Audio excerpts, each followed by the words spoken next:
هو الذي جعل لكم الأرض ذلولا فامشوا في مناكبها وكلوا من رزقه وإليه النشور. So let's talk about business funding, okay? A lot of Muslims are looking these days to fund their businesses, but we see that they have no clue on how much to ask, when to ask.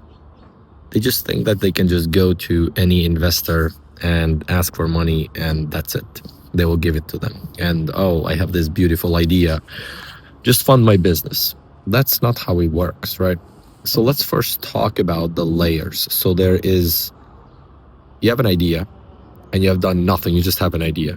Guess what? Nobody will give you a penny just for your idea, okay? So, and don't try to put NDAs and this and that. Investors are not going to waste their time, right? You may be able to get money though from your family, from your friends, etc.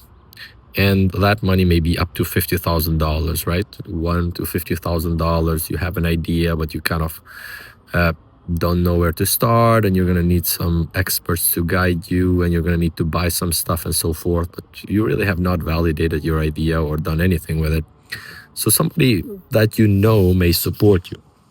But when it comes to professional investors, nobody will support you, right? Then what should you do? Well, the logical thing to do is to evaluate and to self-fund your idea as much as you can until you prove the model, right?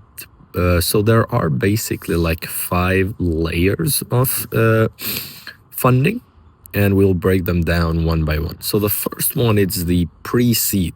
You just have an idea, you're trying to validate it, but you haven't sold anything. You just need to basically get your idea off the ground so somebody can buy something, even if it is an MVP product, minimum viable product. The next level is the seed. So the seed one can really go anywhere between like 50,000 to 500,000. So depending on what articles you're reading, you may read that 1 to 50,000, it's kind of like pre-seed. Some others may say 50,000 to 200,000 is pre-seed. And then seed is 200 to 500,000. But basically the reality is that the difference between pre-seed and seed is that pre-seed, you really don't have a product yet. But seed, you kind of have a product, but you just gotta like get it to get some traction in the market. So that's where that is happening. Then from seed to Series A, that is basically when we're looking at anywhere between $500,000 to $2 million. And that's basically, you have proven your business model, you have revenue coming, you're just trying to scale. And then there's Series B, which is basically 2 million to 50 million. And then there's Series C and beyond, which basically are bigger rounds. So if you're starting fresh, should you consider getting money from your friends, family, and so forth, or should you consider getting money from professional investors? So let's break this down. It really depends on the type of business that you have. Friends and family, when they invest money, they don't understand how new businesses work. They think that they're going to invest some money on you and they are going to pay 5,000, 10,000. And they suddenly, within 6 months or a year or 3 months, they're going to see some money coming back. Now, what they don't know is that some businesses may take 3 years, 5 years to pull off. And some others may start bringing revenue and money in 1 year. And some others may bring money in 3 months. But they don't know that what's going to happen is that they invest in you and you need the money the most. They may be, hey, can you give the money back?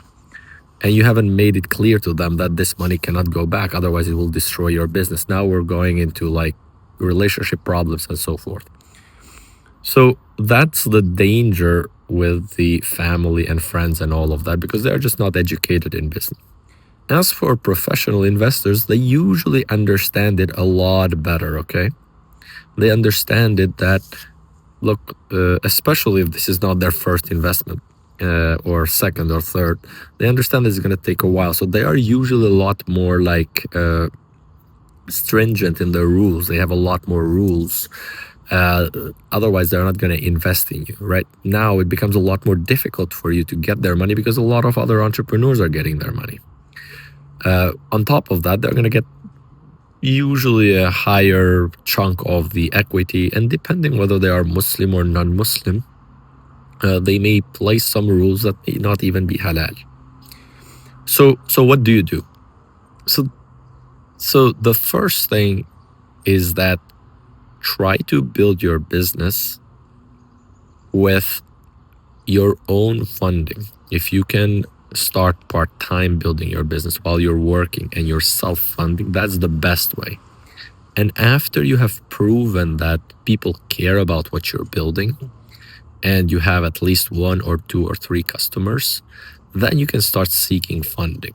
Now, I understand this advice doesn't apply to all businesses, but really it applies to 90% of the businesses, right? Unless you're building a car, you cannot do that. Or if you're building the next plane, but majority of other businesses, you can really apply this methodology.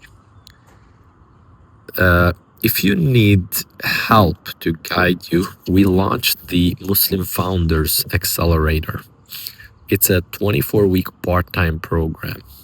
We don't take any equity. We're not an investment firm, but we do connect people to investors. But we really guide you step by step from Nia. You don't even have to have an idea. From Nia to your business up and running. And we really tell people, we guide people how to work and earn money while they are building their business part-time. And when their business brings as much money or enough money to kind of for them to stop their job, then they stop basically. All right, inshallah. Good talking to you. Assalamu alaikum wa rahmatullahi wa barakatuh.